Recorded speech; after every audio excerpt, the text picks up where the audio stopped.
อันนี้ก็ประมาณ10:24นะแล้วก็เริ่มเดินทางกันละเดี๋ยวผมเดินไปก่อนนะพี่เตกนะวิดีโอนะครับขากลับนี่ก็ตัดขึ้นเนินเลยช่วงแรกนะ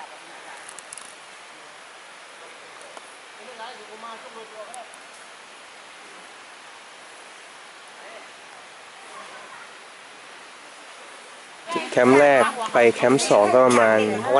ตีไป3 โลแล้วกันนะมัน2 โล 9นะเวลาประมาณ1 ชั่วโมงนะเดินจากแคมป์1ไปแคมป์2เราเดินมาประมาณ4 โลครึ่งนะใช้เวลาประมาณเลยชั่วโมง1 ชั่วโมงครึ่งมานิดหน่อยก็เอาแวะกินข้าวกันนะที่เนินหนึ่งก็ระยะทางยังอีกไกล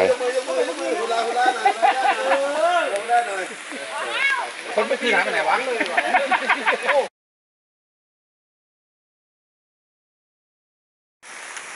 ตอนนี้ก็กำลังเดินลงแล้วได้ยินเสียงช้างอยู่ใกล้ๆนะกำลังรอสถานการณ์อยู่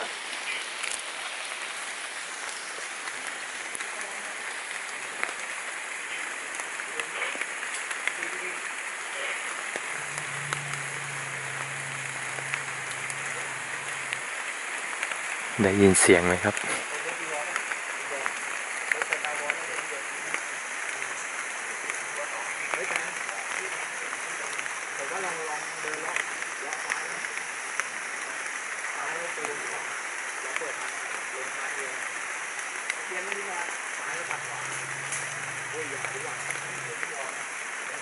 จะขำๆไม่ขำเลยไอ้ตัวมันนี่นะอันนี้ก็มาอยู่ตรงต่อท้ายพี่อย่างเดียวเลยพี่เก่งใจบุญใจเจอช้างตัวสีขาวเลยแม่ซ่อนอยู่อ่ะที่มันบอกหาผมว่าให้ผมเดินกลับไปหามันว่ามันเจออยู่ข้างทางให้มันเฝ้าเลยนะมันไม่ให้เดินมาผมบอกเฮ้ยย่องมาอย่างเงี้ยแล้วพาเดินมารอบประตูนะเจอตัว2อยู่พี่เด็กเจอ2อ๋อข้างหลังเจอตัวนึงนะมึงข้างหลัง2 ตัวตรงไหนวะพี่ไม่ผมมาเดินมามันเพิ่งตัดหน้ากูมากูเดินผ่านมาแล้วมันไอ้ตัดไปแล้วที่ใส่ไว้แล้วก็แต่ว่าไอ้ผมบอกว่าตัวสีขาวนะผมสีขาวอ่ะช้างเผือกเลยไม่ต้องขาวมันช้างป่ามันออกขาวอยู่แล้วช้างเผือกอยู่แล้ว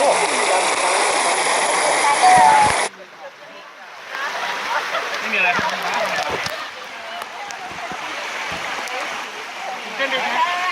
เดินช่วยไปเดินเปล่าเขาวิ่งเสร็จแล้วเนี่ยเขาไม่ได้แล้วจับไม่ได้นะจับโมโดนอย่างนี้แ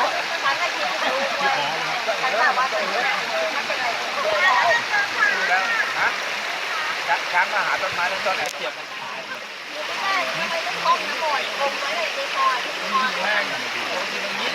จับด้านนี้เลยจับด้านเลยไม่ใช่กระดิ่งมุ้งไม่ได้คันแล้วก็เทียบกันแบบไม่รู้เลยนะหนูคันเลยเขาเสียงดังคันอะไรที่เฉยเขาเป็นการแบบว่าไม่ดูถูกคนมากกว่าข้าวไหลเอาไปเอาไปไปตั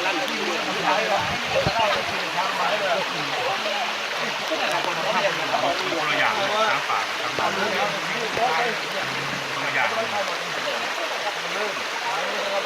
ดีแล้ว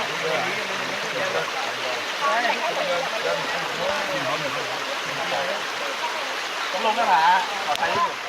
สไลด์ตัวผมบอกให้แบบเขาชาร์จนะสไลด์มันเลยไม่มีนะขาเลยให้มันเป็นนี่ไง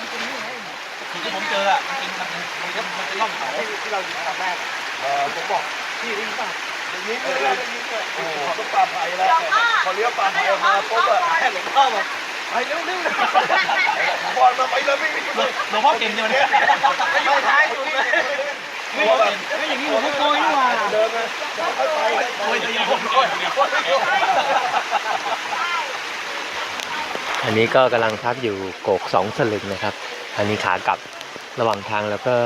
เจอช้างนะแล้วก็ชะงักไปสักช่วงหนึ่งหาทางอยู่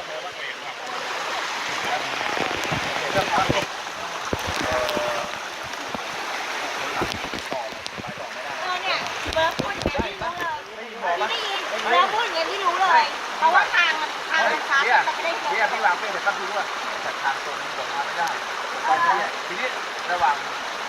พี่ใหญ่กับหนูสองอย่าง เกียร์นี่คือเนี่ยก็อยู่มากกว่า ดูไม่ใช่เหรอไม่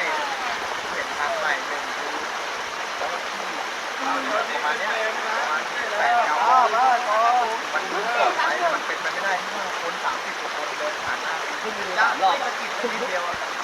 มาจับตัวเร็วๆพี่มันจะเริ่มเร็ว ไม่เจอแล้วกระดิกหูช่วยเห็นหัวหน้ามาแล้ว3 คนเห็นมั่นใจเลยว่า มาเต้นเร็ว ไม่ทันแล้วเลยรอ ชั่วโมงนึงครับไปแล้วเต้นจะเลือกครับ ไม่ได้ใช้ไปใช้กันเร็วไม่ได้ใช้ไปใช้กัน โอเคครับวันนี้วันกลับนะก่อนมานี่น้ำใสใสขากลับนี่น้ำขุ่น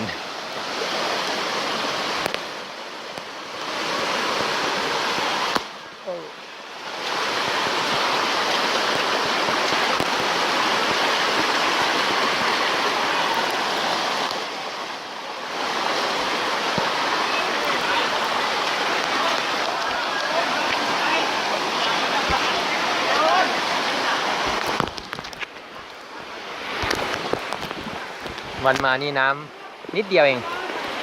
วันกลับนี่โหน้ำขุ่นมากอันนี้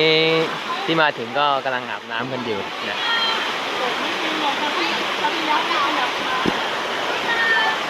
ครับผม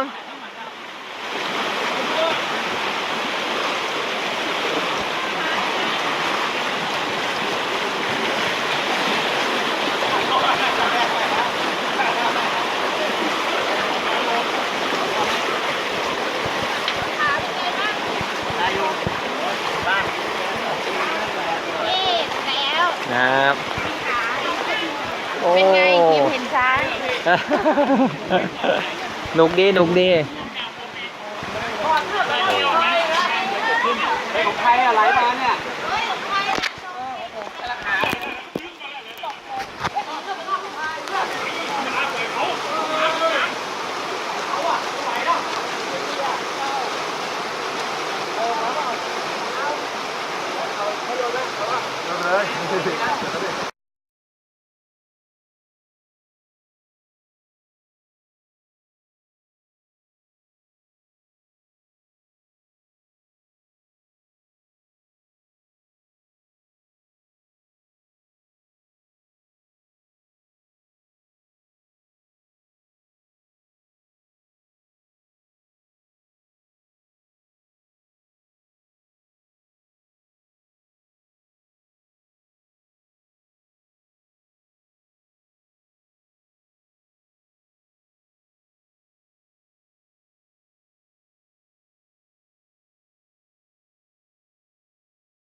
เราเดินออกจากแคมป์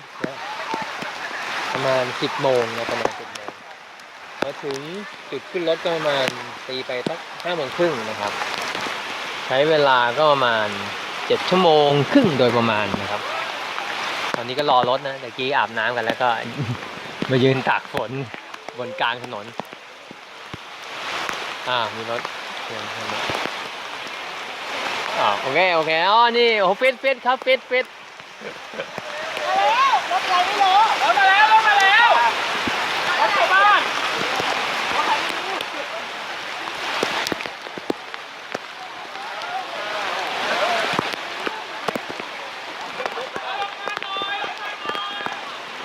โอ้นี่อันนี้ก็กลัวเปียกฝนนะครับเลยต้องกางร่มนะครับ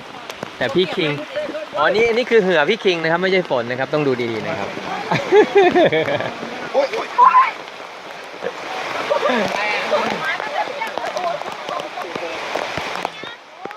วิดีโอ ได้อย่าถ่ายรูป มีตัวเดียวอีกตัวหนึ่งบนหิน แต่กี้มันมีอยู่ร่องหนึ่งที่มันมีหลายรอย มีรอยเล็กรอยข้าวจานข้าวถ้วยนี่อ๋อมีรอยกินอะไรกับลูกเขาใช่ไหมผมว่ามันมีลูกน้อยมีอันใหญ่เบ้อเร่อเลยอันนึงนะเรากินเนี่ย รถก็มาแล้วก็ทยอยขึ้นรถกัน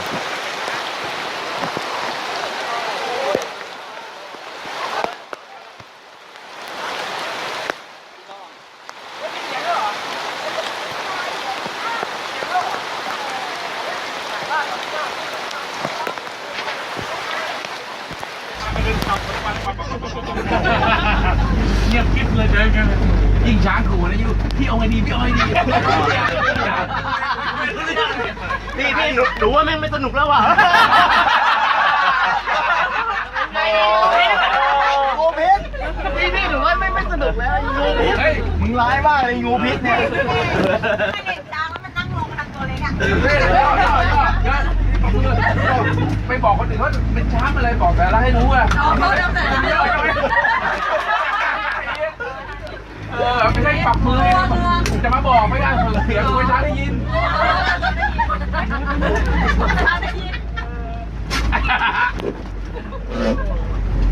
อย่าโกรธนะครับอาจจะพูดทำไมผู้หญิงคนนี้หยาบนะ